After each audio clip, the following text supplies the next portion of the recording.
I'm Barry Curtis. I'm 66, clickety-click. I am a full-time carer and a POA for my wife, Colleen. This is a special unit for disability, which Colleen has. As you can see, my hobbies take up a lot of my space.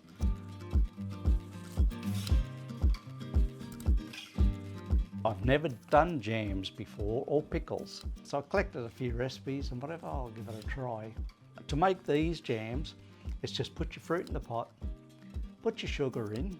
Usually what gets the likes of these fruit going is the squeeze of lemon. The combination of the sugar and the lemon is what starts the process. And you just rest it for a few hours and then you start cooking.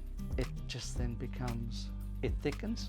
The way to test that, put a plate in the freezer, and then what you do is just put a little bit on the plate and you just wait because the plate is frozen, it's cold.